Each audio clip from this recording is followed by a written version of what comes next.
This is my look at the original Planet of the Apes, looking back on the production and spotlighting key scenes in the movie. This is exploring humanity through sci-fi. This continues my mission to get a better understanding of ourselves through sci-fi, fantasy, horror, and comics as our mode of exploration. An astronaut is dictating a log as his crewmates are in cybersleep, wondering about encountering other life on their journey. Do they make war on their neighbors? He asks, after injecting himself with a long sleep, and he wakes what seems to be much too soon to discover he has a full beard and that his ship has crash-landed on an alien planet. While initially finding no life, the crew is startled to find a society in which apes have evolved into creatures with human-like intelligence and speech. The apes have assumed the role of the dominant species, and humans are mute primitives wearing animal skins and hunted for sport as the lowest form to its ape masters. There is more of my look at Planet of the Apes in a moment. The film was changed from a modern period to an ape society less advanced, and therefore less expensive to shoot. Rod Serling felt the final film was a less sophisticated version than he originally wrote, largely because budget constraints forced major changes to his vision. The production was filmed between May 21st and August 10th in various states, with desert sequences shot in and around Lake Powell. Where the ship crashed was Glen Canyon National Recreation Area. All those depicted a barren future with an ape village constructed as well. The final scene was shot at a Malibu beach in California. Planet of the Apes premiered on February 8, 1968 at the Capitol Theater in New York City and released in the United States April 3rd by 20th Century Fox. The film was a box office hit, earning a lifetime domestic gross of $33.3 million. It was groundbreaking for its prosthetic ape makeup techniques by artist John Chambers, who, by the way, designed the ears for Mr. Spock as well, and that's another story. And his work was well received by audiences and critics, being nominated and winning an honorary Academy Award for him. In 2001, Planet of the Apes was selected for preservation in the United States Film Registry by the Library of Congress as being culturally, historically, and aesthetically significant. So let's get back to the story. After Taylor is captured, a hearing is convened to determine his origins.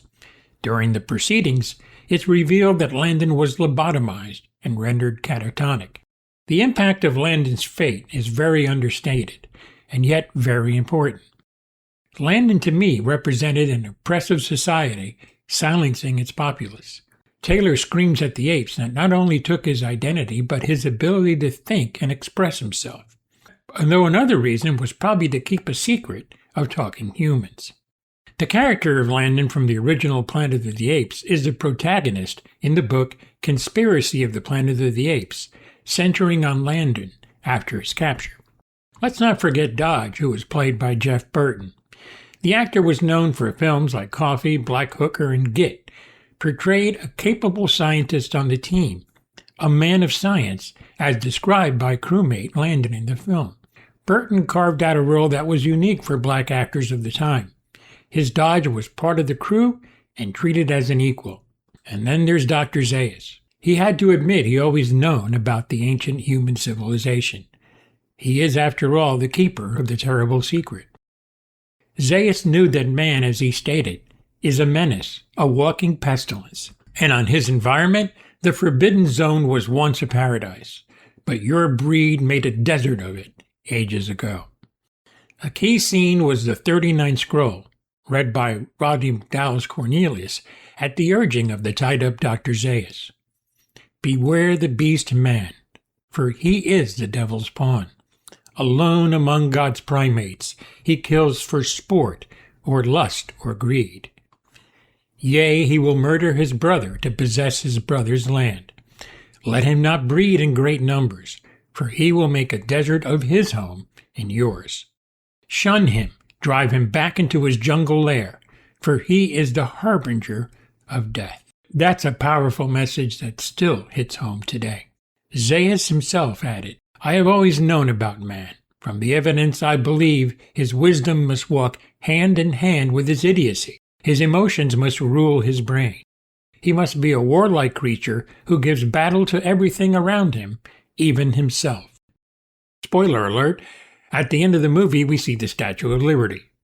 The exact location and state of decay of that statue changed over several storyboards. One version depicted the statue buried up to its nose in the middle of a jungle, while another depicted the statue in pieces. Rod Serling liked the finished Planet of the Apes, respected the production, and was proud that his core ideas, especially the Statue of Liberty ending, survived. The remains of the Statue of Liberty were shot in a secluded cove on the far eastern end of Westward Beach between Zuma Beach and Point Dume in Malibu. And here's some interesting behind-the-scenes stuff.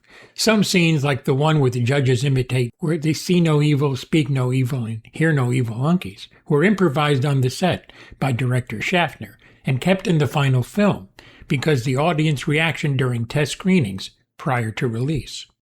And during filming, John Chambers, who designed the prosthetic makeup, held training sessions at 20th Century Fox Studios, where he mentored other makeup artists on the film. On the Colorado River near Page, Arizona, was part of the Forbidden Zone, on which Taylor, Zira, and Cornelius fled Ape City. Most of the early scenes of a desert-like terrain were shot in northern Arizona near the Grand Canyon, the Colorado River, Lake Powell, where the ship landed, Glen Canyon, and other locations around Page, Arizona. Most of the scenes of the Ape Village, interiors and exteriors, were filmed on Fox Ranch. Malibu Creek State Park was also the location of the astronauts' initial encounter with primitive humans and superior apes, and of Cornelius and Zira's escape from Ape City. Here's more info on that final scene.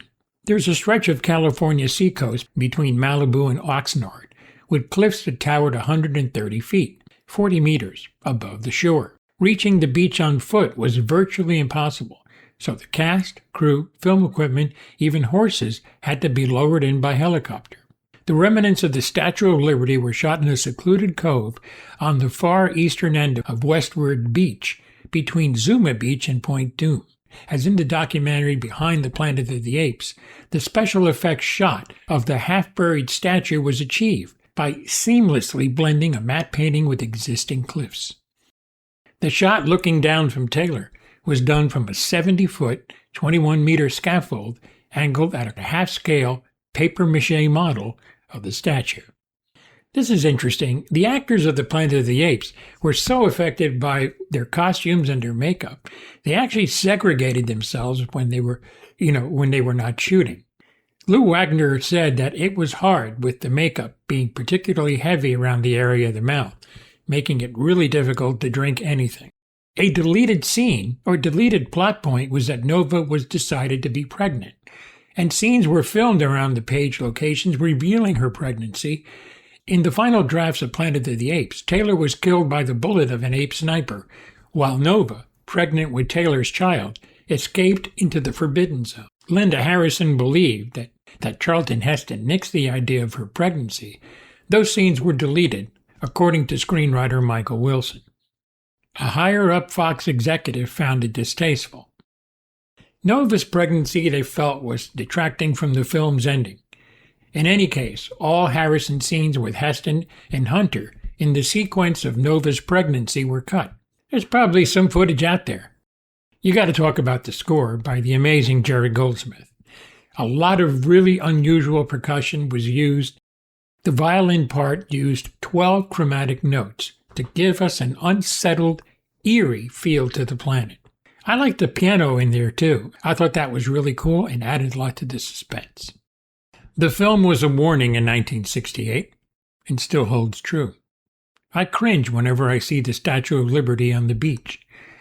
To see a symbol of our freedom crumbling like that hurts. We are still very capable of this outcome coming true. Beware the beast, man. This is Tony Zalato. You can listen to this podcast commercial-free on Sci-Fi Talk Plus, where you get 3 podcasts weekly with video on each episode. You can listen and view on either PC, Mac, tablet, or phone. There are also special episodes like Combo That includes interviews from sit-down and red carpets of films and television in podcast and video form. There's a low price, too, locked in at $1.99 a month, and you get a year free. Click on the link today.